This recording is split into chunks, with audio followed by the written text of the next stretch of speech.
শুভ শনিবারের দুপুরবেলা আমার গল্প কবিতা পাঠের আসরে সকলকে স্বাগত জানাই। আমি একটি গল্প পাঠ করছি, শটে সাট্টম, বন্দে আলী মিয়া।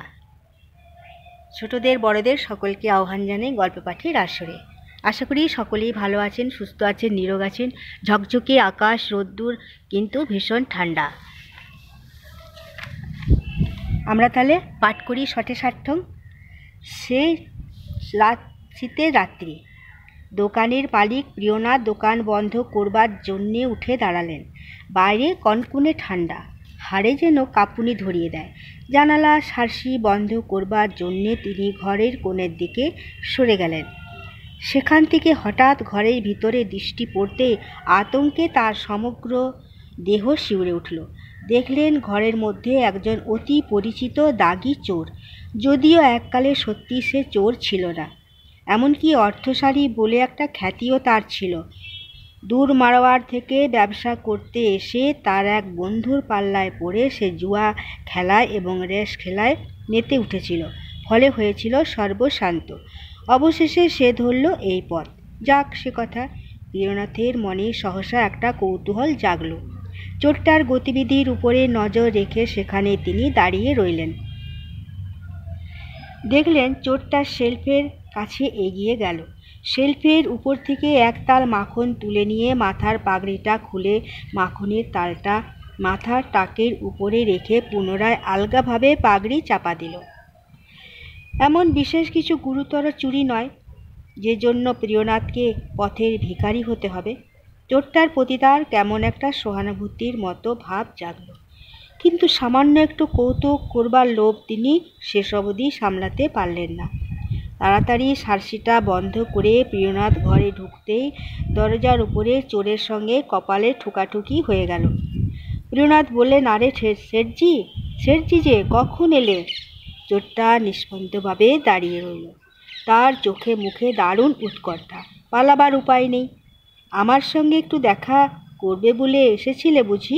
প্রিয়নাথ জিজ্ঞাসা করলেন।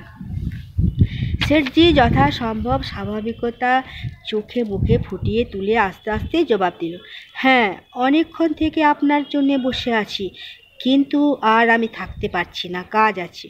শেঠের কথা শুনে প্রিয়নাথ মনে মনে না হেসে পারলেন না। অনেকক্ষণ থেকেই বসে আছো বটে, কেননা মিনিট পাঁচেক আগেই তিনি কেবল জানালা বন্ধ করতে বাইরে গেছেন। বললেন, কিন্তু শেঠজি, দেখতেই পাচ্ছ এটা শীতের সন্ধ্যা, সামনেই ভয়ানক রাত। একটু গরম চা না খাইয়ে তোমায় ছাড়তে কিছুতেই মন সরছে না, বিশেষত তুমি বহুক্ষণ আমার অপেক্ষায় বসে আছো। শেঠ অতিমাত্রায় চঞ্চল হয়ে উঠল। কি করবে না করবে সে ইতস্তত করতে লাগলো, কিন্তু প্রিয়নাথ তাকে ভাববার অবসর দিলেন না। বললেন, আরে এসো এসো, কি ভাবছো এত? না হয় একটু দেরি হবে, বলে শেঠজির হাত ধরে সামনে বসিয়ে দিয়ে নিজে স্টোভ ধরাতে শুরু করলেন। স্টোভের উপর চায়ের কেটলিটা বসিয়ে বললেন, একটু চা খেয়ে চাঙ্গা না হলে এই শীতের রাতে বাইরে বের হওয়া মুখের কথা নয়। দুটো ডিম, দুখানা টোস্ট আর 2 কাপ চা করতে কতটুকু সময় বা লাগবে? খানিকক্ষণ বসে থাকবার পরেই শেঠজি বুঝতে পারলে আগুনের কাছে থাকায় তার পাগড়ির নিচের থেকে মাখন গলতে শুরু হয়েছে। মনে মনে সে প্রমাদ গুনলে। সে লাফিয়ে উঠে বললে, না না, বড্ড দেরি হয়ে যাবে, আমি যাচ্ছি। প্রিয়নাথ বাধা দিয়ে বললেন, অত তাড়া কিসের? এই হয়ে এসেছে আর কি। শেঠ অসহিষ্ণুভাবে পুনরায় বলে উঠলে, কিন্তু আমার গরুগুলোকে এখনো খাবার দেওয়া হয়নি কি না? তাছাড়া অনেকটা দূর যেতে হবে, এক বন্ধুর বাড়িতে নেমন্তন্ন আছে, কাজেই এখন না উঠলে আমার চলবে না। না, না হয় আরেকদিন আসবো। ধন্যবাদ বন্ধুরা, আজ এখানেই পাঠের বিরাম দিলেন। পরের দিন পরের অংশ পাঠ করব। আশা করি গল্প তোমাদের ভালো লেগেছে। আর একটুখানি আছে, এখানেই বিরতি দিলাম। সকলেই ভালো থাকুন, সুস্থ থাকুন, নিরোগ থাকুন শরীরে এবং মনে।